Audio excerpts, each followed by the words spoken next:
welcome back. You're watching Al Jazeera. Time to recap our headlines. The bodies of 4 captives are being forensically examined in Tel Aviv after being released from Gaza. Israeli authorities say they'll identify them and how they died. Hamas says they were killed in Israeli bombings. The U.S. Special Envoy to Ukraine has met with President Volodymyr Zelensky in Kyiv. Keith Kellogg has said the focus of the visit will be to listen to Ukraine's security concerns. His visit comes 2 days after representatives from the US and Russia met in Riyadh for talks on ending the war in Ukraine. Well, Michael Bociurkiw is a global affairs analyst and senior fellow at the Atlantic Council's Eurasia Center. He joins us now from Odessa. Good to have you with us, sir. So, first of all, what upset Trump's relationship with Zelensky? I mean, it obviously didn't start. We've seen tensions before this verbal exchange heated up, right? Yeah, this goes back to Trump 1.0, as far back as when Trump announced his candidacy. You may recall the quid pro quo scandal when Trump tried to extort Mr. Zelensky, saying, you give us dirt on the Bidens, especially Hunter Biden, and then I'll give you weapons. Well, Trump eventually did give those weapons, but there were some verbal exchanges back then, and then even more recently, earlier on in this current administration. And the thing about Trump is he doesn't forget people who have either hurt him or ripped him off or insulted him. So that's what I think what is playing out right now. And in addition, as opposed to Mr. Putin, who he admires and sees as a strong leader, I think he sees Mr. Zelensky as weak, as sort of effeminate, and that type of character he doesn't respect. I think, just quickly, I think Mr. Zelensky did do a bit of a mistake by trying to verbally fire back at Mr. Trump.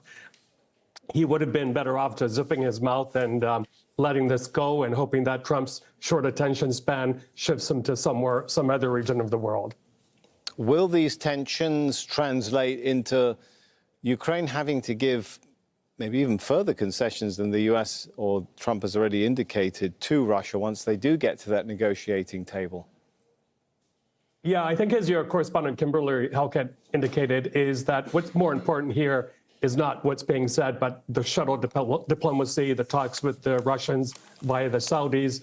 But, you know, sad to say, sitting here in Ukraine, it does look more and more that Ukraine will have to give up territory.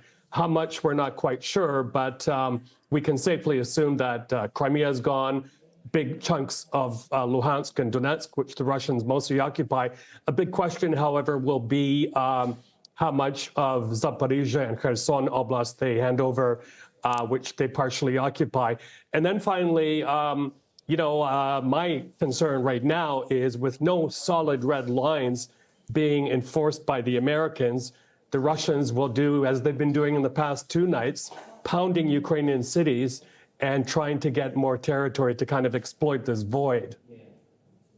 What are the sort of perhaps military options available to the Ukrainians as they watch what I think is fair to say has been a fairly erratic US foreign policy between Trump 2.0. Previously, we had Biden, things swung the other way. And before that, we had Trump with things swinging the other way. Do they have the option to say, you know what, can we just hold on and hold out for the next 4 years in the hopes that a different administration comes and shifts things in a different direction? Well, of course, that would be a best case scenario, but there are a few problems with that. And one is that there's a lot of fatigue here in Ukraine. I was out this morning talking to people, and they're asking me, is it going to end in a few weeks or a month or whatever? People, especially here in Odessa, which is the symbol of irrepressible resilience, are really just trying to hold on. But, you know, I have to say, with the barrage of drones that came down on Odessa last night, near me is a district with 250,000 people, a lot of them without electricity and sub-zero temperatures. It's very tough for people to hold on. As for military options, Ukraine doesn't have many, sadly. Of course, it has incredible drone capability, striking inside Russia. But we know that the Russians have a lot more to throw. They have a seemingly endless supply of soldiers. They have the support of Iran, North Korea, and on the sidelines, China. So quite a bit stacked up against Ukraine. All right, thank you so much for your thoughts and analysis on this one. Thank you.